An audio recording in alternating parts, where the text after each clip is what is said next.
தனிமையாக உருவாக்கப்பட்ட இந்த ஆதாமை தேவன் சிருஷ்டித்த போது அந்த தனிமையின் காலத்தில் அவனுக்கு கொடுத்த மிகப்பெரிய ஒரு வாய்ப்பு என்னன்னு சொன்னா, to take control over everything, எல்லாவற்றின் மேல் ஆளுகை அதிகாரம் செலுத்துகிற ஒரு பெரிய வாய்ப்பை, பாக்கியத்தை கர்த்தர் தனிமையில் இருந்த ஆதாமுக்கு தந்தார் என்று வேதம் நமக்கு சொல்லுகிறது.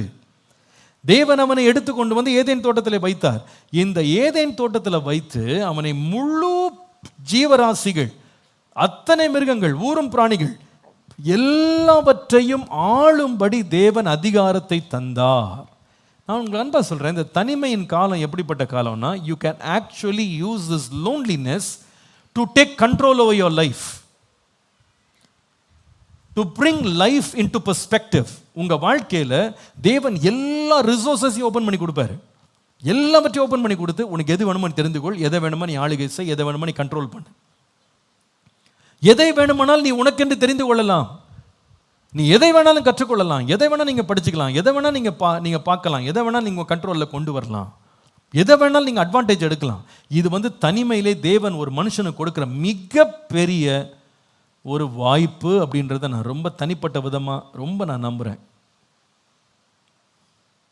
என்னை பொறுத்த வரைக்கும் ஒரு ஒரு ஒரு ஒரு குழந்தை பிறந்து வளர்கிற காலம் இருக்குது பாருங்கள், திருமணம் ஆகிற வரைக்கும், until you get married, I think it is the most important season of your life. இந்த காலத்தில் நீங்கள் உங்களை கண்ட்ரோல் பண்ணுறீங்களா இல்லையா அப்படின்றது தான் உங்கள் வருங்காலத்தின் வெற்றியின் தோல்வியும் அது தீர்மானிக்கும். ஒரு பட்டணத்தை அடக்குகிறவனை பார்க்கிலும் தன்னுடைய இருதயத்தை, தன்னுடைய ஆவியை அடக்கிற மனுஷன், கோபத்தை அடக்குகிற மனுஷன் உத்தமன்னு போட்டிருக்கு. நம்ம எந்த அளவுக்கு வளருகிற காலங்களில் நம்முடைய வாழ்க்கையை கண்ட்ரோல்குள்ளே கொண்டு வர்றோமோ அவ்வளவு நம்ம ஜெயிப்போம். தனிமையின் காலம் எப்படிப்பட்ட காலம்னா, கண்ட்ரோல் ஃப்ரீக்காக இருக்கிறது இல்லை. கண் கண்டதை பார்ப்பேன், காது கேட்டதை கேட்பேன், என்ன பேசணும்னு நினைக்கிறேனோ பேசுவேன், மனம் போன போக்கில் சுற்றுவேன்னு சொல்கிற காலம் அது கிடையாது. You actually retain control over your life. எது வேணும், எது வேணாம், எனக்கு எது நல்லது, எது கெட்டது, எது சரி, எது தவறு, எல்லாத்தையும் பெர்ஸ்பெக்டிவில் கொண்டு வந்து டோட்டல் கண்ட்ரோல், முழுவதுமாக கண்ட்ரோல் பண்ணுறதுக்கு தான் ஆண்டவர் என்ன வச்சுருக்காருன்னா தனிமையை வச்சுருக்கிறாரு. கல்யாணத்துக்கு அப்புறமா கண்ட்ரோல் பண்ணுறதுக்கு ஒரு அம்மா வருவாங்க, கண்ட்ரோல் பண்ணுறதுக்கு ஒரு ஐயா வருவார். ஒருவர் இப்படிமா சொன்னார், கணவன் தலை, புருஷன் தலை, மனைவி சரீரம். ஆனால் அவர் சொன்னார், புருஷன் தலை தான், ஆனால் மனைவி கழுத்துன்னாரு. ஆமாம், திருமணம், உட்காரணும். ஆமாம், நான் பார்த்த வரைக்கும் எந்த குடும்பத்திலையும் ஐயா ஆட்சி நடக்கிற மாதிரி தெரியல. எல்லா ஆட்சியுமே அம்மா ஆட்சி தான். இது நான் பார்த்த வரைக்கும். கல்யாணம் ஆகிற வரைக்கும் தான் பெண்கள் பொதுவாக தலை குனிஞ்சு நிற்பார்கள். கல்யாணம் முடிஞ்சது இவர் தலை குனிஞ்சு நிற்க வேண்டியதுதான். அந்த அம்மா ஃபுல் கண்ட்ரோல் தூக்கிடுவாங்க, படம் எடுத்துருவாங்க. இது எல்லா குடும்பத்திலையும் உண்டு. ஆனால் வெளியே காட்டிக்கொள்ள மாட்டார்கள், காட்டிக்கவே மாட்டாங்க. எந்த புருஷனோட கேட்டு பாருங்க, அவர் ரொம்ப வருஷம் குடும்பம் நடத்திட்டாருன்னா அவர் சொல்லுவார், அடிக்கடி சொல்லுவார், அவங்ககிட்ட ஒரு வார்த்தை கேட்டு சொல்லிடுறேன். ஏன்னா ராத்திரி போனால் என்ன கிடைக்கணும், சாப்பாடு கிடைக்கணும். ஃபுல் கண்ட்ரோல் அவள் தான் வச்சுருக்கு. பணத்தை ஃபுல் கண்ட்ரோல், அதுக்கப்புறமா வீட்டை ஃபுல்லாக கவனிக்கிறது, பிள்ளைகளை ஃபுல்லாக தான் கண்ட்ரோலுக்குள்ளே கொண்டு வந்துடுவேன். எல்லா டெசிஷன்ஸ்லேயும் அவளுடைய கரம் இருக்கும் என்பதில் சந்தேகமே கிடையாது. அதனால் ஒரு வேடிக்கை ஒரு கதை சொல்லுவாங்க. பரலோகத்தில் வாசலில் எல்லாம் நின்றுட்டு இருந்தாங்களாம் உள்ளே போகிறதுக்கு. அப்போ தேவதூதன் வெளியே சொன்னாராம், இதில் மனைவி பேச்சை கேட்க மாட்டேன்னு சொல்கிறவங்களாம் ஓரமாக நில்லுங்க, மனைவி பேச்சு தான் கேட்டு வாழ்வேன்றவங்களாம் இன்னொரு பக்கம் நில்லுங்கன்னாராம். அத்தனை பேரும் மனைவி பேச்சை தான் கேட்டு நடப்போன்னு எல்லாம் நின்றுட்டாங்களாம். ஒரே ஒரு மனுஷன் மட்டும் தனியாக மனைவி பேச்சை நான் கேட்குறதே இல்லை அப்படின்னு நின்னானாம். அப்போ அந்த தேவதூதன் சொன்னால், பரவாயில்லப்பா, இத்தனை மக்கள் மத்தியில் நீ ஒரு ஆள் மனைவி பேச்சை கேட்காம நான் நிற்கிறேன்னு தைரியமாக நிற்கிறேப்பா, உன்னை வாழ்த்துறேன்னார். அதை எங்கே கேட்குறீங்க, என் ஒய்ஃப் தான் இங்கே நிற்க சொன்னாங்க, தான் நின்றுக்கிட்டு இருக்காங்க, நான் எங்கே நிற்க போகிறேன். அந்தம்மா அங்கே போய் நில்லையானாங்க, போய் நின்ட்டேன். இது வேடிக்கையாக இருந்தாலும் ஒரு புறம் நீங்கள் பார்த்தீங்கன்னா ஃபேமிலி லைஃப்குள்ளே போன பொதுவாகவே அந்த season you give up your control. அதுதான் உண்மை, அதான் உண்மை. சில பேர் ஏதோ ஒரு விதி விலக்கு இருக்கலாம், அது மனைவி மாதிரி பயந்தாங்குழிங்களாக இருந்தால் ரொம்ப கஷ்டம்தான். மற்றபடி நான் பார்த்த வரைக்கும் அவர்கள் தான் என்ன பண்ணுறாங்க, சகோதரர்கள் பேசக்கூட மாட்டேங்கிறாங்க. வேணாம் பாஸ்டர், எதுக்கு, ஒழுங்காக போயிட்டுருக்கு அப்படின்றாங்க. இது இந்த ஒரு சீசன். ஆனால் இந்த தனிமையாக இருக்குது பாருங்க, அந்த லோன்லி லைஃப், அந்த லோன்லி லைஃப் நம்ம வாழ்க்கையை நாம் எடுத்து செய்கிறதுக்கு ஆண்டவர் அத்தனை நம்ம ஓப்பன் பண்ணி கொடுக்குறாரு. நீ சகலத்தையும் ஆளுகை செய்யலாம்ப்பா, எல்லாத்தையும் கண்ட்ரோல் பண்ண முடியும். இதில் இந்த கண்ட்ரோலை மெயின்டைன் பண்ணுறதுக்கு, if you want to master over every thing, 2 முக்கியமான காரியங்களை ஆதாம் செய்ய வேண்டியிருந்தது. ஆதியாகமம் 2:15 பாருங்க. தேவனாகிய கர்த்தர் மனுஷனை ஏதேன் தோட்டத்தில் அழைத்து கொண்டு வந்து அதை பண்படுத்தவும் காக்கவும் வைத்தார். ஆதியாகமம் 2:15. இதில் மனுஷனை தனியாக ஆண்டவர் கொண்டு வர்றார். சிருஷ்டித்த இடத்துலேருந்து ஏதேன் தோட்டம் அப்படின்ற ஒரு பகுதிக்கு ஆண்டவனை கொண்டு வர்றார். கொண்டு வந்து என்ன செய்தார் அப்படின்னா, ஏதேன் தோட்டத்தில்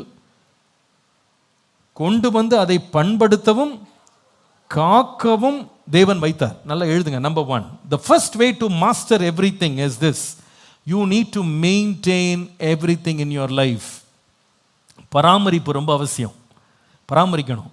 நீங்கள் பராமரிக்க தான் உங்கள் வாழ்க்கையில் ஆண்டவர் கொடுத்த எல்லாவற்றையும் நீங்கள் பராமரிக்க பழகும்போது, அல்லது டேக் ரெஸ்பான்சிபிலிட்டி, நீங்கள் உத்தரவாதம் எடுத்து எல்லாத்தையும் பராமரிக்க ஆரம்பிச்சிங்கன்னா, your life will be under your control. பராமரிப்பு இல்லாத எதுவுமே உங்கள் கண்ட்ரோலில் இருக்காது. ஒரு வண்டியை கூட நீங்கள் பராமரிப்பு எல்லாம் போட்டிங்கன்னா அடித்த பிரேக்குக்கு வண்டி நிற்காது. ஏன்னா நீங்கள் என்ன செய்யலை, அதை பராமரிக்கலை, வேண்டிய ஆயிலை ஊற்றலை, வேண்டிய பிரேக் ஷூவை மாற்றலை, மெயின்டைன் பண்ணலன்னா நீங்கள் சொல்கிற பேச்சு அது கேட்காது, உங்கள் கண்ட்ரோலுக்குள்ளே வராது. ஸோ உங்கள் வாழ்க்கை ஒரு கண்ட்ரோல்குள்ளே இருக்கணும். நீங்கள் எல்லாத்தையும் கண்ட்ரோல் பண்ணணும் அப்படின்னா, first learn to maintain your self. எல்லாரும் சொல்லுங்கள், சத்தமாக சொல்லுங்கள். மெயின்டெனன்ஸ் ரொம்ப முக்கியம். மெயின்டெனன்ஸ். நம்ம ஊர்லலாம் ஒரு வாஷிங் மிஷின் வாங்கினாலோ, ஃப்ரிட்ஜ் வாங்கினாலோ, ஒரு ஏசி வாங்கினாலோ ஏஎம்சின்னு ஒன்று போடுவாங்க, ஆனுவல் மெயின்டெனன்ஸ். அது என்னது, கான்ட்ராக்ட், ஆனுவல் மெயின்டெனன்ஸ் கான்ட்ராக்ட் போடுவாங்க. அவங்க என்ன பண்ணுவாங்கன்னா, எந்த பிரச்சனை வந்தாலும் அதுக்கு ஒரு அமௌண்ட்டை வாங்கிட்டு அவங்க மெயின்டைன் பண்ணுவாங்க இல்லையா. அதுபோல் அந்த மெயின்டெனன்ஸில் இருந்துச்சுன்னா அது கண்ட்ரோலில் இருக்கும், அது ஒழுங்காக வேலை செய்யும். நீங்கள் ஆளுகை, கர்த்தர் உங்களுக்கு தனிமையில் கொடுக்குற ஆளுகையை நீங்கள் ஒழுங்காக நீங்கள் பராமரிக்கணும். நிறைய பேர் மெயின்டெனன்ஸே கிடையாது. No maintenance. மெயின்டெனன்ஸ் ஆரம்பிக்கும் போது பிரம்மாண்டமாக ஆரம்பிப்பாங்க, நோ மெயின்டெனன்ஸ். அதாவது மெயின்டெனன்ஸ் சொல்லும்போது பல ஏரியாஸில் உங்கள் மெயின்டெனன்ஸ் ரொம்ப முக்கியம். முதலாவது you have to maintain your whole health. உங்களுடைய சுகத்தை நீங்கள் தான் என்ன பண்ணணும், மெயின்டைன் பண்ணணும். தனிமையாக இருக்கும்போது, வாலிப பிள்ளைகளாக இருக்கும்போது உங்கள் ஹெல்த்தை நீங்கள் மெயின்டைன் பண்ணணும்.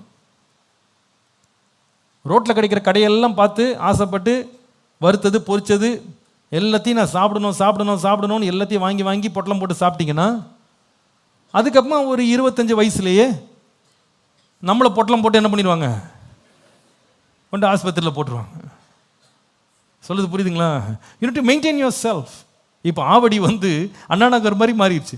எங்கே திரும்பினாலும் பீட்சா, எங்கே திரும்பினாலும் பர்கரு, என்ன மெக்டொனால்ட்ஸ்லேருந்து கேஎஃப்சிலேருந்து எல்லாம் வந்துருச்சு. பீட்சா, பாஸ்டர் இது வேறு சொல்லிவிட்டீங்களான்னு கேட்காதீங்க. இட்ஸ் ஓகே, எப்போயாவது ஒரு முறை சாப்பிட்றது ஓகே. ஆசைக்கு என்றைக்கோ ஒரு நாள் சாப்பிட்டேன். டெய்லி பர்கர் தான் சாப்பிடுவேன், டெய்லி பீட்சா தான் சாப்பிடுவேன், டெய்லி நான் ஃபாஸ்ட் ஃபுட் தான் சாப்பிடுவேன்னு இறங்கிட்டீங்கன்னா, you will not be very healthy for a long time. நீங்கள் தெருவில் போனீங்கன்னா எங்கே பார்த்தாலும் போட்டு புரட்டி எடுத்து ஃப்ரை பண்ணுறான். அந்த நூடுல்ஸ் மேலே பறந்து அப்படி கீழே இறங்கும் போது நாக்கு என்ன பண்ணுது, சில பேருக்கு தொங்கிடுது. அது ஏறி இறங்குற மாதிரி இது தொங்கிடுது. ஐயோ, அந்த நூடுல்ஸை சாப்பிட்டா எவ்வளோ நல்லாயிருக்கும். அதனால சில பேருக்கு பார்த்தீங்கன்னா அவ்வப்போது ஃப்ரைட் ரைஸு அது இதுன்னு எல்லாம் தின்னுபிட்டு இந்த லேஸ் சிப்ஸு அதுதான் உணவு எல்லாம் போட்டு ஸ்நாக்ஸாக சாப்பிட்டு snacking. You don't take care of your health. இதில் விளைவு என்னென்னா, 8 வயசில் பிள்ளைகள் இன்றைக்கு வயதுக்கு வந்துடுறாங்க. ஸ்நாக்கிங். சின்ன வயதிலே கொடுமையான வியாதிகளை அவங்க அனுபவிக்கிறாங்க. ஹெல்த் டோட்டலாக பாழாக போயிடுது.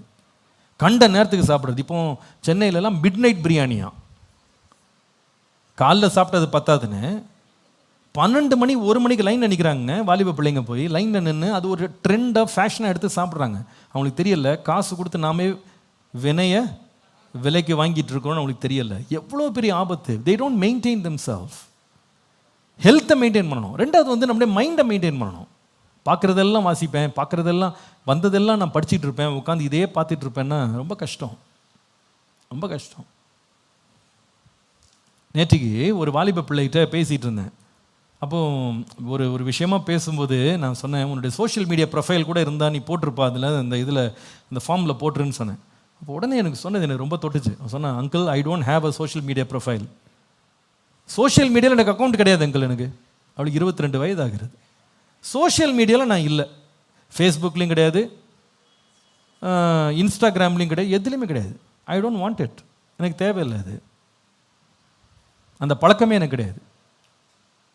நான் நினைக்கிறேன் அப்படிப்பட்டவர்கள் கொஞ்சம் நல்லா ஹெல்த்தியாக இருப்பாங்கன்னு நினைக்கிறேன், மைண்டில் கூட ஹெல்த்தியாக இருப்பாங்க. ஏன்னா உட்காந்து எல்லா குப்பையும் உட்காந்து பார்த்துக்கிட்டு ஒவ்வொருத்தரும் வளைஞ்சு நெளிஞ்சு எழும்பிட்டு இருக்க ஃபோட்டோவெல்லாம் காலையிலேருந்து சாயங்காலம் பார்த்துட்டு இருக்க நம்மளுக்கு என்ன அவசியம்?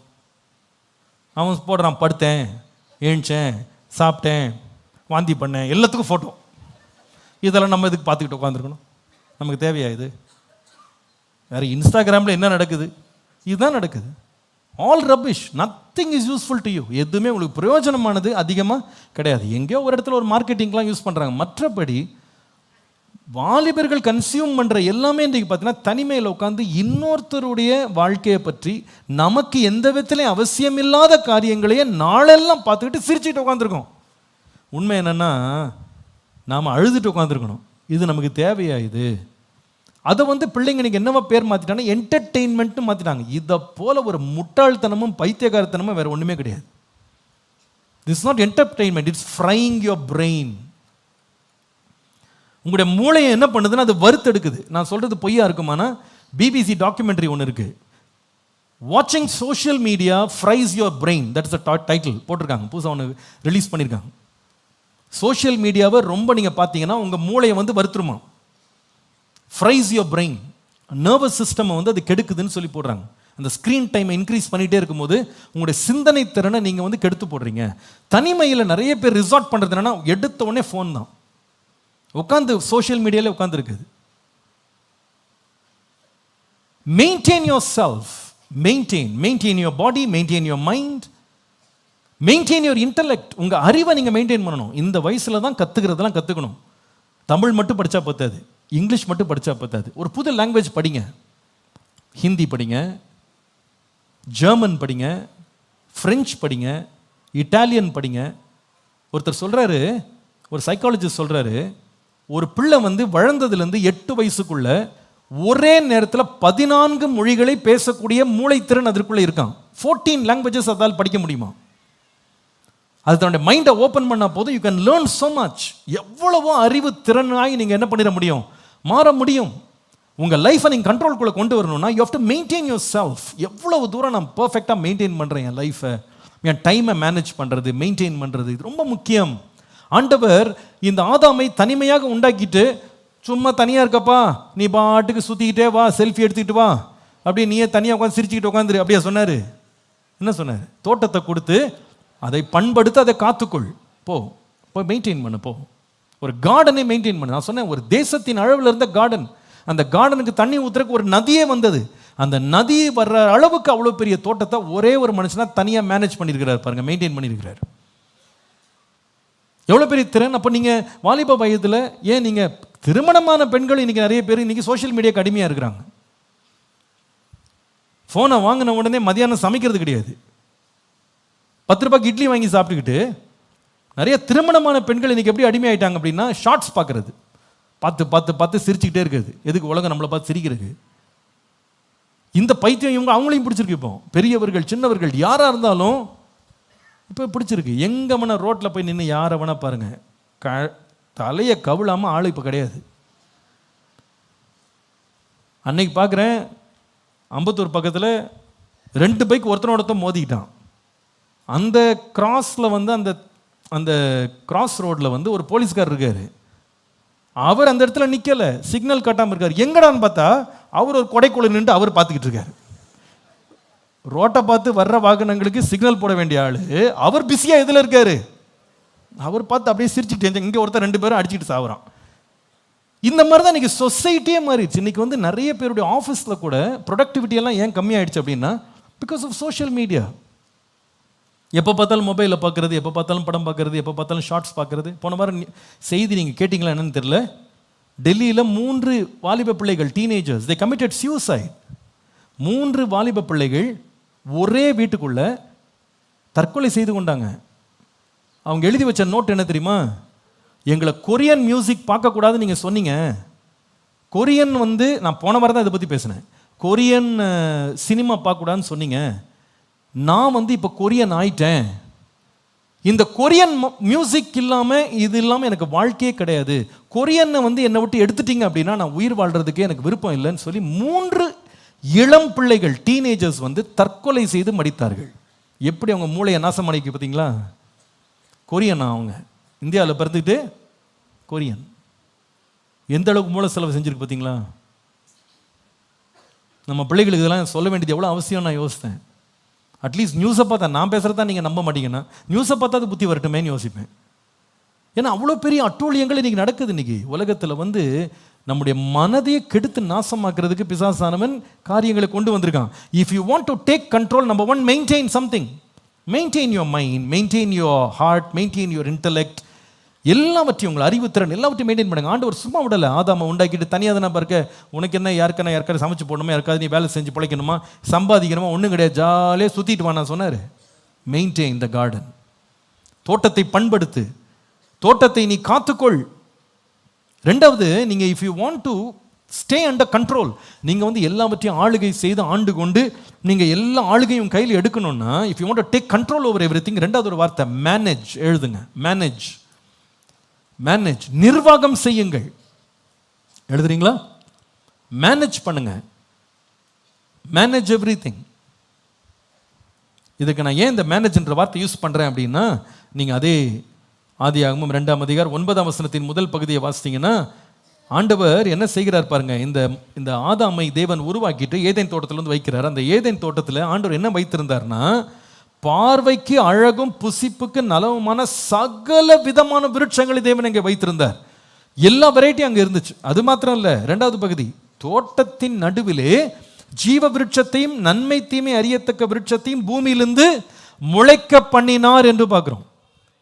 அப்போ இந்த தோட்டம் எப்படிப்பட்ட தோட்டமாக இருந்தது என்று கேட்டால், ஆதாமை கொண்டு வந்து வைத்த தோட்டத்தில் தேவன் எல்லா விதமான கனி விருட்சங்களை வைத்தார். எல்லா விதமான கனி விருட்சம், இன்க்ளூடிங் எதுனா ஜீவ விருட்ச கனி, நன்மை தீமை அறியத்தக்க கனி, எல்லாத்தையும் உள்ள வச்சுட்டு மேனேஜ் பண்ண சொன்னார். நீ மேனேஜ் பண்ணு. ஏன்னா ஆண்டவர் சொல்லலை, ஓப்பா இந்த நன்மை தீமை அறியத்தக்க கனியெல்லாம் நீ எட்டாவது ஒரு இடத்துல வச்சிருக்கேன், அதுக்கு பிரிட்ஜை வந்து உடச்சி வச்சிருக்கேன், நீ வந்து போக முடியாது அப்படிலாம் சொல்லலை. எல்லாம் வச்சிருக்கேன், நீ மேனேஜ் பண்ணு. ஜீவ விருட்சத்தின் கனி எடுத்து புசி, நீ என்றென்றும் வாழ்வ. நன்மை தீமை அறியத்தக்க கனியை நீ புசிச்சா செத்து போவ. ஆனால் ரெண்டுமே உன் கையில் கொடுக்குற, நீ மேனேஜ் பண்ணு. இது எவ்வளோ உண்மைங்க. இன்றைக்கு கூட தனிமையில் நான் சொல்கிறேன் பாருங்க, செல்ஃபோன் வந்து இப்போ ரொம்ப முக்கியமான டாப்பிக்காக இருக்கிறதுனால உங்களுக்கு நான் சொல்ல வேண்டியதாக இருக்குது திரும்ப திரும்ப. ஒரு செல்ஃபோன் எடுத்துக்கிட்டிங்கன்னா, ஒரு பக்கம் பைபிள் ஆப்பும் இருக்கும், இன்னொரு பக்கம் இன்ஸ்டாகிராமும் இருக்கும். ஒரு பக்கம் சயின்ஸ் நீங்கள் படிக்கிறதுக்கு கற்றுக்கொள்றதுக்கு அறிவை வளர்த்துக்கிறதுக்கு எவ்வளவோ வழிகள் அதில் இருக்குது. இன்ஃபர்மேஷன் உங்களுக்கு கொடுக்கறதுக்கு அது இட்ஸ் லோட் ஆஃப் இன்ஃபர்மேஷன். அதே நேரத்தில் என்டர்டைன்மெண்ட்டும் இருக்குது. நீ சூஸ் பண்ணுன்றார் ஆண்டவர். நீ சூஸ் பண்ணு. எந்த வெப்சைட்குள்ளே நீ போகிற, எந்த லிங்கை தொட போகிற, எதை நீ பார்க்க போகிற, எதை பார்த்து நீ சிரிச்சிட்டு இருக்க போகிற, எதை உன் நேரத்தை நீ வந்து விரயம் பண்ண போகிற, எல்லாமே உன் கையில் இருக்கு. நீ மேனேஜ் பண்ணுப்பா, நீ மேனேஜ் பண்ணு. You maintain your own life, you manage your own life. எனக்கு தெரிந்த வரைக்கும்ங்க, நல்லா கவனிங்க, எனக்கு தெரிந்த வரைக்கும் வாலிப பருவத்தில் தங்களுடைய லைஃப்பை மெயின்டைன் பண்ணி மேனேஜ் பண்ணாதவங்க கல்யாணத்துக்கு அப்புறமா யாரை கல்யாணம் பண்ணுறாங்களோ அவங்க நிலைமை வந்து ரொம்ப பரிதாபம். They are going to destroy homes and families. இது என்னுடைய தனிப்பட்ட அபிப்பிராயம். நான் இதை வந்து அனுபவத்தில் அநேக குடும்பங்களை ஆலோசனை கொடுக்கும்போது நான் பார்த்துட்டேன். வாலிப பருவத்தில் தன்னுடைய டைம், தன்னுடைய எனர்ஜி, தனக்கு ஆண்டவர் கொடுத்த ரிசோர்ஸஸ் எல்லாம் ஒழுங்காக மெயின்டைன் பண்ணி மேனேஜ் பண்ண தன்னை வளர்த்து கொள்ளாத பிள்ளைங்க நாளைக்கு மனைவிகளாக கணவன்மாராக எழும்பி வந்தா அவர்களால் நடக்க போகிற சீரழிவு அதை கட்டுப்படுத்தவே முடியாது. ஏன்னா ஓல்டு ஹேபிட்ஸ் டை ஹார்ட். இளமை வயதிலே கற்றுக்கொண்ட பழக்கங்களை சாகடிப்பது ரொம்ப கஷ்டம். வாலிப பிள்ளைகளெல்லாம் நீங்கள் டீனேஜர்ஸ் கூட உட்கார வச்சதுக்கு காரணம் அப்படின்னா, எப்பா இன்னைக்கு வந்து நீ 13 இயர், இன்னொரு 10 இயர்ஸ் தான் கண்ணை மூடி திறக்குள்ள ஓடி முடியும். அந்த 10 இயர்ஸ் முடிஞ்சிடும். You are going to be somebody's mother, somebody's wife. இன்றைக்கு நீ 13 வயசு பையன் பா, நீனு 10 வருஷம்தான். You are going to be somebody's father, somebody's husband. நீ யாரோ ஒருவருடைய தகப்பனாக மாறப்போகிறாய்.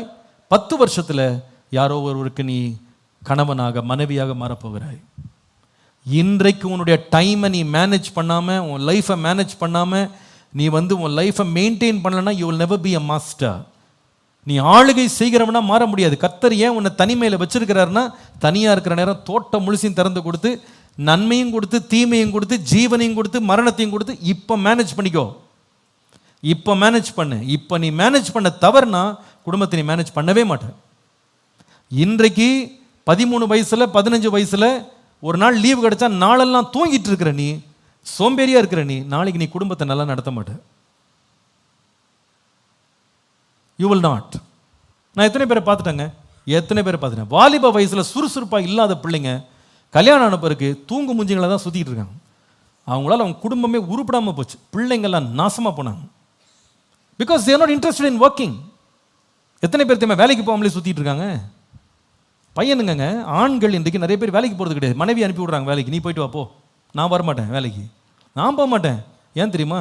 டீனேஜ் வயசுலேயே அவங்க வேலை செஞ்சு பழகலைங்க. அவங்க they never worked, they wanted an easy life, they never controlled their life. Manage பண்ணி மெயின்டைன் பண்ணாத வாலிப வயதில் இருந்த பிள்ளைங்க வளரும் போது எதையுமே மேனேஜ் பண்ண போகிறதில்ல, மெயின்டைன் பண்ண போகிறது கிடையாது. அவங்களுக்கு வந்து they're going to have an easy life. நம்ம ஊரில் அந்த நோகாமல் நொங்கு வரிக்கிறதுன்னு வாங்க பாருங்க, அந்த கதை தான். இந்த மாதிரி பசங்க தான் வேலை செய்யாமல், எந்த உழைப்பும் இல்லாமல், எந்த கஷ்டப்படாமல், எந்த காரியத்திலையும் காரியங்களை மேனேஜ் பண்ணி மெயின்டைன் பண்ண தெரியாதவங்க கல்யாணம் வரும்போது டவுரியில் போய் கேட்குறாங்க, ஏன் அங்கே போய் இந்த லைனில் நிற்கிறாங்கன்னு கேட்டால், ஏன்னா இவனுக்கு வேலை செய்கிறதுக்கு இவனுக்கு வக்கு இல்லை. அதான் நிலைமை. அவன் வந்து கஷ்டப்பட்டு வேலை செஞ்சு பழகி இருந்தான்னா இன்னொருத்தர் கையை அவன் ஏந்தவே மாட்டாங்க, கேட்க மாட்டான் அவன். அது நான் உழைச்சிக்கிடுவேங்க, நான் சம்பாதிப்பேன், நான் வேலை செஞ்சு என் வாழ்க்கையை நான் கட்டிக்கிடுவேன், ஏன்னா நான் அப்படி தான் பழகியிருக்கேன். எனக்கு நீங்களாம் கொடுத்து ஒன்றும் வாழ வேண்டிய அவசியமே கிடையாது. நான் கஷ்டப்பட்டு நான் வாங்கிக்கிடுவேன், கஷ்டப்பட்டு நான் வந்து வளர்ந்துக்கிடுவேன், எனக்கு என்ன இருக்கோ அது போதும்னு தைரியமாக கான்ஃபிடண்ட்டாக போவாங்க அவங்க. ஆனால் அந்த சோம்பேறிகளாக வளர்ந்துட்டு இருக்கான் பாருங்க, அவன்கிட்ட மாட்டின ஆளுங்க ரொம்ப கஷ்டம், ரொம்ப கஷ்டம். தனிமையில் இருக்கிறது எதுக்கு தெரியுமாங்க? ஆண்டவர் ஏன் ஆதாமை தனியாக வச்சார் தெரியுமா? மனைவியை கொடுக்குறதுக்கு முன்னாடி ஃபர்ஸ்ட் ஒர்க்கை கொடுத்தாரு. Before you get a wife, get some work. That's what I would say. எழுதி வச்சுக்கிடுங்க, ஒரு நல்ல தாரக மந்திரமாக கூட இருக்கும். Before you get a wife, get a work, get into some job.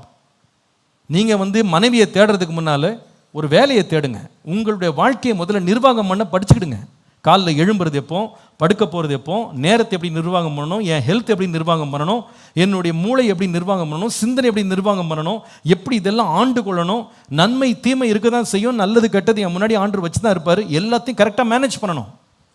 தெரிந்தெடுக்கிற திறனை ஆண்டு கூட தனிமையாக இருக்கும்போது நீ எல்லாத்தையும் நிர்வாகம் பண்ணுன்னு சொல்கிறார். ஒரு முறை எங்கள் அப்பாட்ட ஒரு தம்பி வந்து, பாஸ்டர் எனக்கு ஒரு பொண்ணு பாருங்க, கல்யாணம் பண்ணணும் பாஸ்டர் அப்படின்னா. சரிப்பா, எங்கே வேலை செய்கிறேன்னு கேட்டார். அவன் சொன்னான், எங்கள் அப்பா ஓசிஎஃப்ல வேலை செய்கிறாருன்னா. நீ எங்கப்பா வேலை செய்கிறன்னா, அப்பா எங்கே வேலை செய்கிறாரா? ஆமாம். இவனுக்கு கல்யாணம் பண்ணி கொடுத்தா இவனை கட்டின மனைவி நிலைமை என்னங்க? எதையுமே நிர்வாகம் பண்ண தெரியாது, எதையுமே எடுத்து செய்ய தெரியாதுன்னா சும்மா சோம்பேறியாக சுற்றிட்டு இருக்காது. வாலிப பிள்ளைகளுக்கு அன்பா சொல்கிறேன்ப்பா, manage yourself or you will never be a master. Manage your life. கர்த்தர் உன்னை தனிமையாக வைத்திருக்கிறதுக்கு நோக்கம் என்ன தெரியுமா? சும்மா சுற்றிக்கிட்டு இருக்கிறது இல்லை, சும்மா உட்காந்து ஸ்க்ரீனே பார்த்துக்கிட்டு அப்படியே சிரிச்சுக்கிட்டு அப்படியே தூங்கிக்கிட்டு எழும்பிக்கிட்டு என்டர்டெயின்மெண்ட்டுக்கு சிரிச்சுக்கிட்டு உட்காந்துருந்தீங்கன்னா ஊர் சிரிச்சிடும். நீ குடும்பம் கட்டும் போது ஊர் சிரிக்கும். You will achieve nothing in your life. நீங்கள் எதையுமே சாதிக்க மாட்டீங்க. Get out of your screen time, do something that will build your life. உங்கள் வாழ்க்கையில் ஏதாவது என் வாழ்க்கையில் சாதித்தேன், நான் அடைஞ்சேன், இந்த வேலையை நான் செஞ்சேன் அப்படின்னு சொல்லி சாதிச்சு வாழ்க்கையை வாழுங்க. வேதம் சொல்லுது, வேலை செய்ய மனம் இல்லாதவன் சாப்பிடாதிருக்க கடவன். If you don't have a heart to work, don't eat. Daily கொஞ்சம் யோசிங்க. அது மாதிரி ஒரு 4 நாள் பட்டி போட்டிங்கன்னா சரியாக போயிடும். நீங்கள் நாளெல்லாம் ஸ்க்ரீன் டைமை பார்த்துக்கிட்டு உட்காந்துருக்கானா நீங்கள் சாப்பிடக்கூடாது. ஃபாஸ்டிங்கில் உட்காரு. ஃபாஸ்டிங்கில் ஸ்டார்விங். லீவ் விட்டாங்கன்னு சொல்லி நாளெல்லாம் உட்காந்து படம் பார்த்துட்டு இருந்தியா, ஷார்ட்ஸ் பார்த்துக்கிட்டு இருந்தியா, அன்றைக்கி சாப்பிடாத. வயிறு வலிக்கும் பாருங்கள், அப்போ ஒரு பாடமாவது கற்றுக்குவோம். இனிமேல் நம்ம வேலை செய்யாமல் இருக்கவே கூடாது. சில பேருக்கு லீவ் விட்டால் போதும், உட்காந்து புரண்டுக்கிட்டே இருக்க வேண்டியதான் பெட்டில். 11 மணிக்கு எழும்புறது, 12 மணிக்கு எழும்புறது, 12 மணிக்கு வந்து சூரியன் உதிச்சுச்சான்னு செக் பண்ணுறது வேறு. என்ன அவலம்! லீவ் விட்ட அர்த்தம் என்ன? தூங்கணும்னு அர்த்தமா? சில பிள்ளைங்க வாரமெல்லாம் ஸ்கூலுக்கு போயிட்டு வந்திருக்கேன், எவ்வளோ டென்ஷனில் இருக்கேன். என்னை பொறுத்த வரைக்கும் அங்கே வந்து சேரில் உட்காந்துட்டு ஆன்னு வாயை பொழந்துட்டு இருக்கிறது தான் ஸ்டூடெண்ட் பண்ணுற வேலை. டீச்சர் தான் ஒவ்வொரு கிளாஸாக போய் போய் உயிர் போக சத்தம் போட்டு கத்திக்கிட்டு இருக்க வேலையெல்லாம் யார் பண்ணுறது? டீச்சர் தான். இவங்க சும்மா உட்காந்துட்டு பாதி நோட்ஸ் எழுதுறது கிடையாது. பக்கத்தில் இருக்க ஃப்ரெண்டோட ஜாலியாக இருந்துட்டு வந்துட்டு அப்பா உடம்பே முடியல, கை வலிக்குது, கால் வலிக்குது, தோல் வலிக்குது, என்ன சீன் போடுறாங்க. ஒரு நிமிஷம் கூட நின்னது கிடையாது. போன உடனே சேரில் உட்காந்தால் எலும்பு கூட மாட்டார். வீட்டிலேருந்து கட்டி கொடுத்த சாப்பாடை சாப்பிட்டுக்கிட்டு உடம்பு வலிக்குதான். அதே டீச்சரை பார்த்தீங்கன்னா காலைல ஸ்கூலுக்கு வர்றதுக்கு 7 மணிக்கு வீட்டை கிளம்புறதுக்கு முன்னாடியே 5 மணிக்கு எழும்பி குடும்பம் முழுசுக்கும் சமைச்சு கொடுத்து எல்லாருக்கும் வேலை செஞ்சு அந்த அம்மா வந்து கிளாஸை நாளெல்லாம் பாவம் உயிர் போக கத்தி கூப்பாடு போட்டு பாடம் நடத்திட்டு வீட்டுக்கு போன உடனே போகிற வழியே காய்கறி வாங்கிட்டு போய் திருப்பி சமைக்கணும். அந்த மாதிரி ராத்திரி 10 மணி வரைக்கும் வேலை இருக்குது. அந்த அம்மாக்கே உடம்பு வலிக்கல. உடம்பு வலிக்கிறது யாருக்கு தான்? சும்மா சாப்பிட்டு உட்காந்துருக்காரு பாருங்க நம்ம ஜமீன்தார், அவருக்கு தான் உடம்பு வலிக்குது. கை வலிக்கு, கால் வலிக்கு, கழுத்து வலிக்குது, வயிறு வலிக்குது. ஏன் வலிக்க தெரியுமா? நீ ஒழுங்காக வேலை செய்யல, அதனால தான் வலிக்குது. ஒழுங்காக வேலை செஞ்சால் எதுவுமே என்ன பண்ணாது, வலிக்காது. வலிச்சாலும் தெரியாது, வலிச்சாலும் தெரியாது. ஒரு ஆமீன் சொல்லுங்கள். எதுக்கு ஆமீன் சொன்னீங்க? எதுக்கு ஆமீன் சொன்னீங்க? இன்னிலேருந்து என்ன செய்யணும்? வேலை செய்யணும். தனியாக இருக்கிறேன்னு சொல்லிட்டு சும்மா இருக்கக்கூடாது. அப்பா அம்மா வேலை செய்கிறாங்கன்ட்டு நம்ம ஜாலியாக சுற்றக்கூடாது. You have to maintain and you have to manage. சொல்லுங்க, மெயின்டைன். சத்தமாக சொல்லுங்க, மெயின்டைன், மேனேஜ். சத்தமாக எல்லாம் சொல்லுங்களேன், புரியலனாலும் பரவாயில்ல, சொல்லுங்க, அப்போ சொல்லித்தரேன். Maintain, manage. இதை 2 வார்த்தையும் மறந்துடக்கூடாது. நீங்கள் இது 2 செய்யலைன்னா நீங்கள் மாஸ்டர் ஆகவே மாட்டீங்க. எல்லாவற்றையும் பராமரிக்க வேண்டும், எல்லாவற்றையும் நிர்வாகம் பண்ணணும். அந்த பழக்கத்தை சின்னதுலேருந்தே படிச்சுக்கிடுங்க, தனியாக இருக்கும் போதே படிச்சுக்கிடுங்க. அப்போ நீங்கள் யாராக மாறுவீங்கன்னா, ஆண்டவர் அந்த தனிமையில் அவனுக்கு ஒற்று கொடுத்த பெரிய ஒரு தயவு என்னன்னு கேட்டீங்கன்னா, நன்மை என்னன்னா, ஆண்டு கொள்ளுவீர்கள். எல்லாரும் சொல்லுங்க. அப்போ ஃபர்ஸ்ட் பாசிபிலிட்டி இன் லோன்லினஸ் என்னன்னு கேட்டால் டேக்கிங் கண்ட்ரோல். எல்லாரும் சொல்லுங்க, என்னது? டேக்கிங், ஆளுகையை எடுத்துக்கொள்வது. ரெண்டாவது செகண்ட் பாசிபிலிட்டி இன் லோன்லினஸ், எழுதுங்க. In loneliness you can actually become very creative. ஆக்கப்பூர்வமான படைப்பாற்றல் உள்ளவர்களாக இருக்க தனிமை ஒரு பெரிய வாய்ப்பை நமக்கு தருகிறது. எழுதுனீங்களா? எல்லாரும் எழுதுங்க, தயவுசெய்து எழுதுங்க. அந்த ஸ்கிரீனை பார்த்து எழுதிருங்க.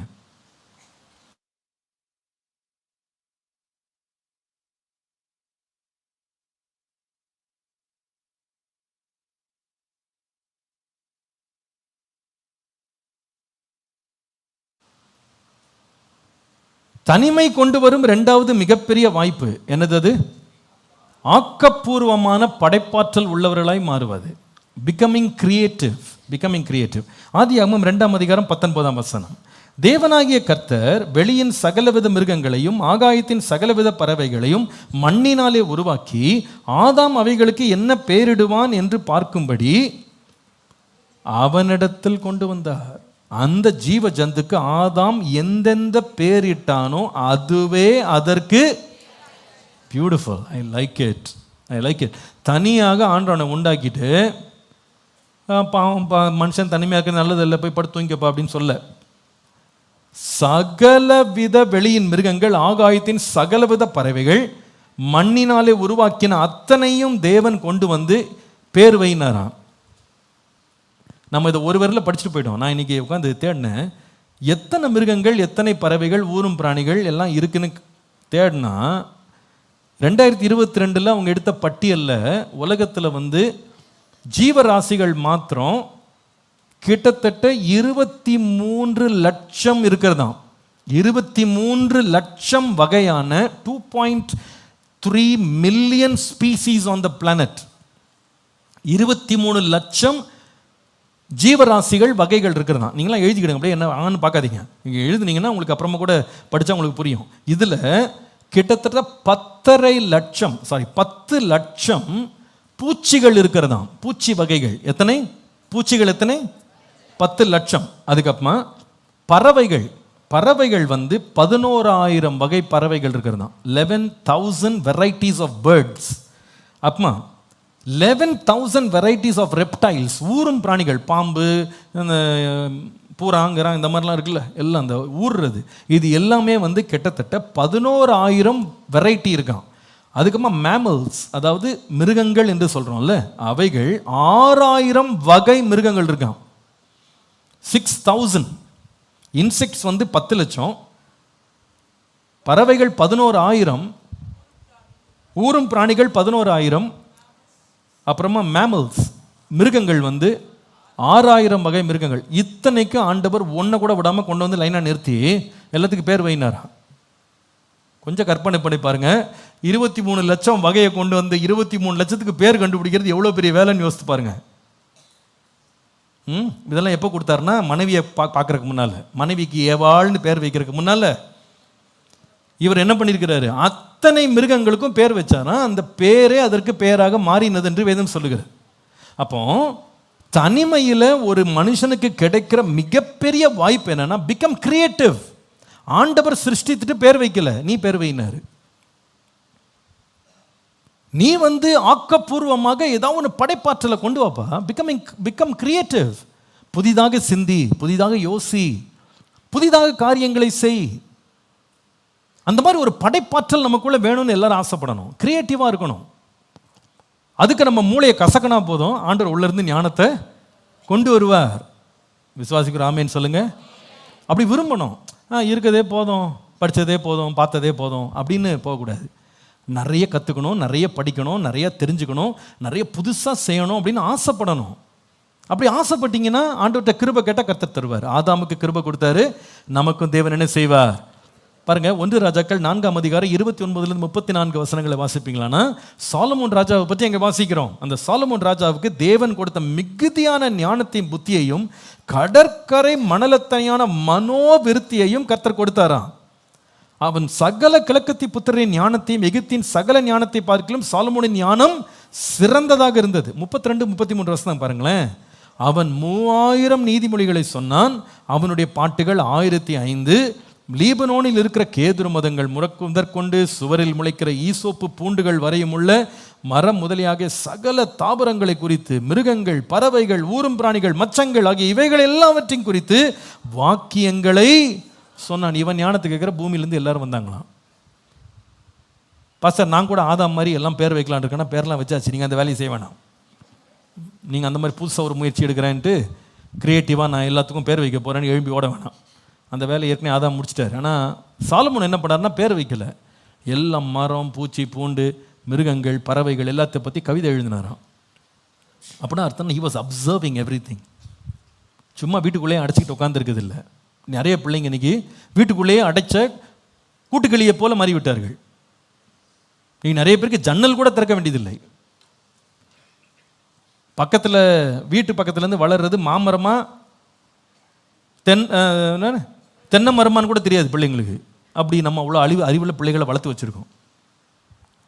பிளேட்டில் போடுறது பாவக்காயா கோவக்காயான்னு தெரில. அவ்வளோ அறிவு இன்றைக்கி எல்லாருக்கும். எதுவுமே தெரியாமலே பிள்ளைங்க வளர்கிறாங்க. எது பிரயோஜனமானதோ அதை பற்றி என்ன பண்ணுறது இல்லை, பிள்ளைங்க படிக்கிறது இல்லை. ஆனால் அந்த மாதிரி ஒரு எக்ஸ்போஷர் இருக்கணும். சாலமோன் ரொம்ப ஞானம் உள்ளவனா நீதிமொழிகளை எழுதிட்டு அப்படியே உட்காந்து இல்லைங்க. அவன் வந்து பறவைகளை போய் பார்த்தானா, மிருகங்களை பார்த்தான், பூச்சிகளை பார்த்தான், எல்லாத்தையும் பார்த்துட்டு அதை பார்த்து எழுதினான். அதனால தானே போட்டிருக்கு, சோம்பேறியே எவ்வளோ நேரம் நீ தூங்குவ, எறும்பை போய் பாரு, அதுக்கு தலைவு இல்லாமல் இருந்தாலும் அது என்ன செய்யுது, அது கோடை காலத்துக்காக மாரி காலத்துக்காக கோடை காலத்தில் என்ன செய்யுது, ஆகாரத்தை சேர்த்து வைக்குது. ஆச்சரியமான 6 காரியம் இருக்குது, அதிசயமான 7 காரியம் இருக்குன்னு சொல்லிட்டு அதில் ஒரு 7 மிருகத்தை பற்றி எழுதுறாரு. அப்போனா he was a very observing person. நான் சொல்லுவேன், if you want to be creative, be very observant. போய் கவனிங்க. அப்படியே உட்காந்து தூங்கிட்டு இருக்காதீங்க, எதையாவது ஒன்று பார்த்துட்டு இருக்காதீங்க. Observe, learn. ஸ்க்ரீன் டைம் ஏதாவது பண்ணுறீங்களா, learn something that can be useful to you. பிரயோஜனமாக உங்கள் சிந்தனையை தூண்டி விடுகிற போல எண்ணங்களை உருவாக்குகிற காரியங்களை போய் கவனித்து படிங்க. Learn English, learn science, learn mathematics. கர்த்தர் உனக்கு எந்த இடத்துல உன்னை திருப்புறாரோ அந்த இடத்துல உன்னை நீ நல்ல திறமை உள்ளவனா மாறிக்கொள், கிரியேட்டிவாக மாறு. அப்படியே இருக்கிறபடியே போனால் போதும்னு நினைக்கக்கூடாது. தனிமையின் காலம் வந்து it's a time of learning. It's a time of learning. என்னுடைய வளரும் காலங்களில் என் காலேஜெலாம் முடிச்சுட்டு நான் வந்த பிறகு நான் உண்மையாக சொல்லப்போனால் நான் வந்து ஃபார்மல் எஜுகேஷன் படித்ததை விட இன்ஃபார்மல் எஜுகேஷன் நிறைய படிக்க ஆண்டவர் கிருபை கொடுத்தார். ஃபார்மலாக நான் போய் ஸ்கூலில் காலேஜில் போய் பாடத்தை படித்து நான் மார்க் வாங்கி பட்டம் வாங்கினதை விட இன்ஃபார்மல் லேர்னிங் ஆண்டவர் கிருபை நிறைய படிக்க வச்சார். மேகசின்ஸ் படிப்பேன், புக்ஸ் படிப்பேன், இன்னைக்கு வரைக்கும் படிச்சுட்டு இருக்கேன். டெக்னாலஜிஸ் பற்றி படிப்பேன், எந்த ஃபீல்டையும் விட்டு வைக்கிறது எல்லாத்தையும் கொஞ்சம் படித்து ஆராய்ச்சி பண்ணி அதோடைய விளைவு என்னென்னா அது எனக்கு மாத்திரமல்ல அநேகருக்கு ஆசீர்வாதமாக கர்த்தர் மாற்றி இருக்கிறார். கனம் பெற்றவனாய் கர்த்தர் மாற்றியிருக்கார், பிரயோஜனம் உள்ளவனாக மாற்றி இருக்கிறார். எந்த டிஸ்கஷன்லேயும் உட்காந்து பேசுறதுக்கு முன்னாடி ஒரு கண்டிப்பாக ஒரு ரிவ்யூ பண்ணிவிடுவேன், எல்லாத்தையும் ஓரளவு படிச்சிருவேன். செய்தி எடுக்கணும்னா கூட பல ரிவ்யூஸ் படிச்சிருவேன். நான் ஒரு இன்செக்ட் பற்றி பேசுகிறேன், ஏதாவது ஒன்று பேசுகிறேன்னா அதை பற்றி என்னெல்லாம் ஸ்டடீஸ் இருக்குன்னு ஓரளவுக்கு படிச்சிருவேன். அதை பற்றி என்னென்ன வீடியோஸ் இருக்குன்னு எல்லாம் பார்த்துருவேன். எல்லாத்துக்கும் ஒரு பேக்ரவுண்ட் ஸ்டடி பண்ணிவிடுவேன். இன்றைக்கு வரைக்கும் பண்ணுறேன். உங்களையும் உற்சாகப்படுத்துகிறேன். தனிமை நேரங்களை க்ரியேட்டிவாக மாறுங்க. போயம்ஸ் எழுதுங்க, என்ன அப்சர்வ் பண்ணி பெயிண்டிங்ஸ் பண்ணுங்க. It will actually excite your mind. பாட்டு கற்றுக்கிடுங்க, பாட்டு எழுதுங்க. ரிலீஸ் ஆகணும்னு அவசியம் இல்லை, ஜஸ்ட் டூ இட். நானும் சின்ன வயசில் எத்தனையோ போயம்ஸ் தான் எழுதியிருக்கேன். நிறையா பெக்கர்ஸை பார்த்து 2 போயம் எழுதி வச்சுருக்கேன். பிச்சைக்காரர்களை பார்த்து 2 போயம் எழுதினேன். அவங்களுடைய நிலைமையை பார்த்துட்டு இங்கிலீஷில் போயம் எழுதி அதை ஆன்லைனில் பப்ளிஷ் பண்ணேன். நான் பாடல்களை எழுத ஆரம்பித்தேன், மியூசிக் இன்ட்ரெஸ்ட் காட்ட ஆரம்பித்தேன். நிறைய காரியங்கள். இப்போ எனக்கு இந்த ஃபீல்டெலாம், உங்களுக்கு நிறைய ஃபீல்டு இருக்கும். எவ்வளவோ ஆண்டர் கிரியேட்டிவ் எனர்ஜி உள்ளே வச்சுருப்பார். தனியாக இருக்கிறேன்னு சொல்லிட்டு அப்படியே முடங்கி கிடக்காதீங்க. Spread your wings and fly. Sky is the limit. when you are lonely become very creative. கிரியேட்டிவாக மாறுங்க. ஸ்போர்ட்ஸ் உங்களுக்கு இஷ்டமா, ஸ்போர்ட்ஸை நல்லா போய் இன்வால்வ் பண்ணுங்கள். Come out to the world and see the sun. வீட்டுக்குள்ளேயே முடங்கி கிடக்காதீங்க. வெளியே வந்து அநேக காரியங்களை கற்றுக்கொள்ளணும், படிக்கணும், தெரிந்து கொள்ளணும். என்னுடைய மூளையை நான் சரியாக பயன்படுத்தணும். கர்த்தர் எனக்கு கொடுத்த ஞானத்தை வந்து கிரியேட்டிவாக நான் யூஸ் பண்ணணும் அப்படின்னு பயன்படுத்துங்க. ஆண்டவர் ஆதாமை அப்படி தான் செய்தார். தனிமையில் அத்தனை மிருகங்களுக்கு பேர் வைக்கிறவனாய் மாறினான், எல்லாத்தையும் நிர்வாகம் பண்ணுகிறவனாய் மாறினான். ஆண்டவரே எனக்கு அந்த கிருபையை தாங்கன்னு கேளுங்க. எத்தனை பேருக்கு அந்த மாதிரி ஒருலாம் இருக்கணும்னு நினைக்கிறீங்க? கிரியேட்டிவாக இருக்கணும்னு நினைக்கிறவங்க ஒரு ஆமேன்னு சொல்லுங்க. ஆமாம், மனைவிமார் கூட கொஞ்சம் கிரியேட்டிவாக சமைக்கலாம் கற்றுக்கிடுங்க. சில பேர் இந்த 40 வருஷமா அதே சாம்பார் தான் ஓடிக்கிட்டு இருக்கு.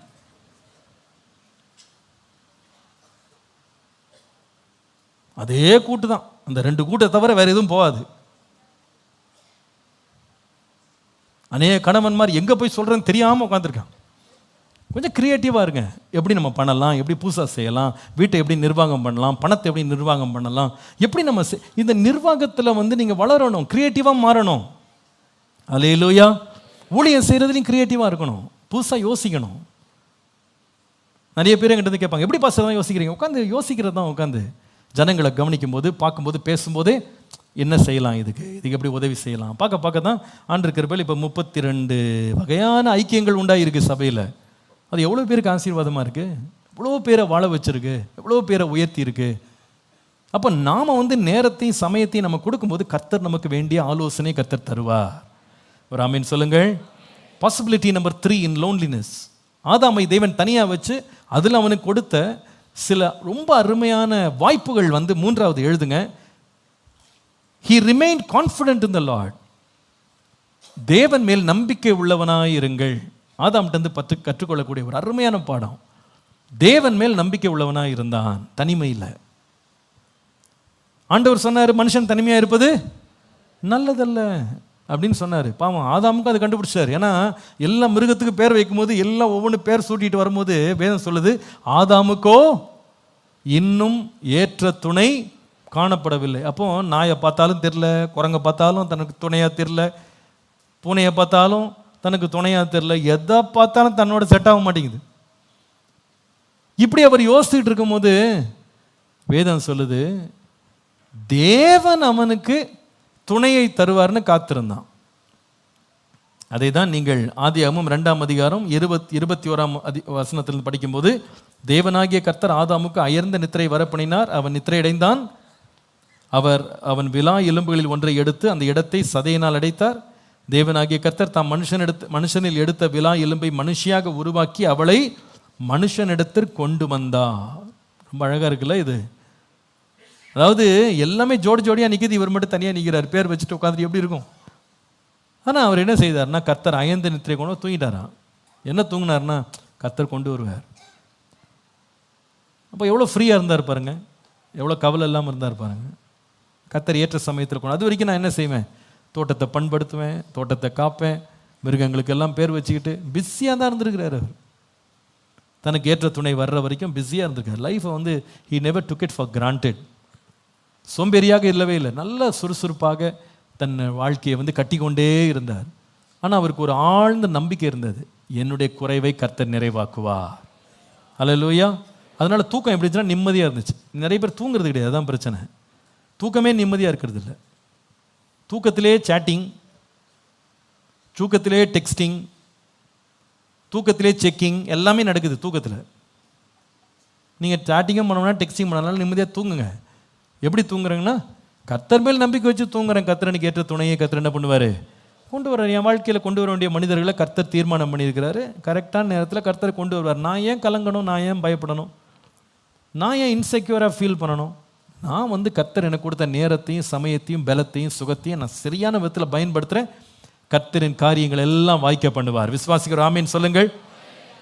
சங்கீதம் 4:8, சமாதானத்தோட படுத்துக்கொண்டு நித்திரை செய்வேன். கர்த்தாவே, நீர் ஒருவரே என்னை சுகமாய் தங்க பண்ணுகிறீர். 127 சங்கீதம் 3ஆம் வசனம், தமிழில், இங்கிலீஷில் 2ஆம் வசனம். நீங்கள் அதிகாலையில் எழுந்து நேரப்பட வேலையில் தரித்து வருத்தத்தின் அப்பத்தை சாப்பிடுவது வருதா? அவரே தமக்கு பிரியமானவனுக்கு நித்திரை அளிக்கிறான். நீதிமொழிகள் 3ஆம் அதிகாரம் 24ஆம் வசனம், நீ படுக்கும்போது பயப்படாதிருப்பாய், நீ படுத்துக்கொள்ளும்போது உன் நித்திரை இன்பமாயிருக்கும். சங்கீதம் 3:5-6, சங்கீதம் 3:5-6, நான் படுத்து நித்திரை செய்தேன், விழித்துக் கொண்டேன், கர்த்தர் என்னை தாங்குகிறார். எனக்கு விரோதமாய் சுற்றிலும் படையெடுத்து வருகிற 10,000 பேருக்கும் நான் பயப்படேன். மார்க் எழுதின சுவிசேஷம் 4ஆம் அதிகாரம் 26-28 ரொம்ப எனக்கு பிடிச்ச ஒரு ஓமானம். அதில் இயேசு வந்து தேவனுடைய ராஜ்யத்தை பற்றி பேசும்போது சொல்லுகிறார், ஒரு மனுஷன் நிலத்தில் போய் விதை விதைத்தான், இரவிலே தூங்கினான், பகலிலே விழித்து பார்த்தபோது அவனுக்கே தெரியாத விதமாய் விதை முளைத்து பயிராகிறதுக்கு ஒப்பாய் இருக்கிறது. எப்படி என்றால், நிலமானது முன்பு முளை, பின்பு கதிரில் நிறைந்த தானியத்தை பலனாக தானாய் கொடுக்கும். தானாய் கொடுக்கணும் என்ன அர்த்தம்? அதுதான் பவுல் எழுதும்போது சொல்கிறார், நான் நட்டேன், அப்போல்லோ நீர் பாய்ச்சினான், தேவனை விளைய செய்தார். அப்படின்னா தானாய் விளையன்னா பின்னால் கர்த்தர் இருக்கிறார். நான் நடுவேன், நான் நீர் பாய்ச்சுவேன், ராத்திரி நல்லா தூங்குவேன், ஏன்னா கர்த்தர் விளைய செய்வார். அல்லேலூயா. நீங்கள் மேனேஜ் பண்ணுங்கள், நீங்கள் எல்லாத்தையும் மெயின்டைன் பண்ணுங்கள். Become a master over every thing. எல்லாவற்றையும் ஆளுகை செய்கிறதுக்கு உங்களை நீங்கள் ஆயத்தப்படுத்திடுங்க. Become very creative. நீங்கள் ரொம்ப க்ரியேட்டிவாக இருங்க. எல்லாத்துலேயும் புதுசாக செய்யணும், நல்லா செய்யணும், அழகாக செய்யணும் அப்படின்னு வித்தியாசமான காரியங்களை செய்கிறதுக்கு ஆண்டவர் கொடுத்த ஞானத்தை நல்லா பயன்படுத்துங்க. கர்த்தர் மீதி எல்லாம் செய்வார். படுத்து நித்திரை செஞ்சு எழுமுனா அங்கே அழகிய ஒரு ஏவாள் நின்றாள். அதுக்கு ஆதாமுடைய எந்த இன்புட்டுமே தேவையில்லாமல் இருந்தது. கர்த்தரை கொண்டு வந்து அழகாக நிறுத்தினார் இல்லையா? உங்கள் வாழ்க்கை அப்படி நடத்துங்க. நிறைய பேர் இன்றைக்கி வேலைக்கு போகிறேன், அதுக்கு போகிறேன், இதுக்கு போகிறேன்ட்டு கடைசியில் இது நமக்கு துணையாக இருக்குமான்னு தேடிட்டு அலைஞ்சிட்டு இருக்காங்க. அப்படி நீங்கள் அப்படி ஆதங்கப்பட வேண்டிய அவசியம் இல்லை. ஆதாம் ஆண்டு பேரோட சொன்னால், ஆண்டவரே பேர் வச்சேன், இந்த மாடு தான் ரொம்ப நல்லா இருந்துச்சு, எனக்கு துணையாக எடுத்துன்னு வந்துட்டேன் ஆண்டவரேன்னு சொல்லிட்டு வரல.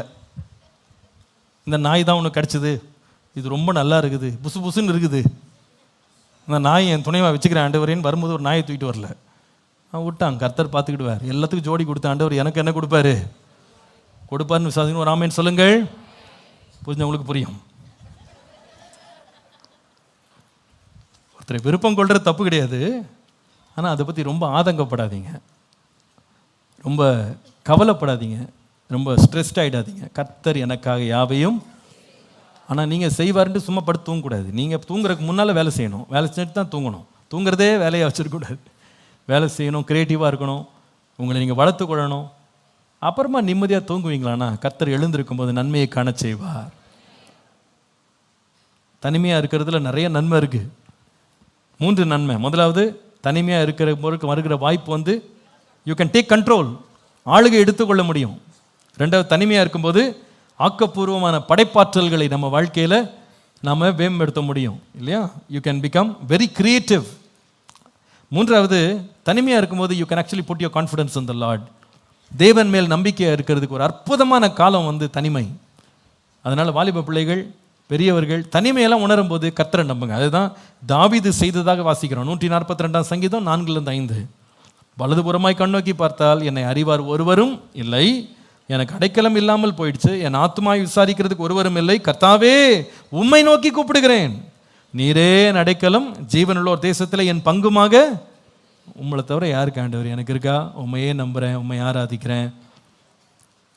நான் சொல்லுவேன், தனிமையாக இருக்கிறீங்களா?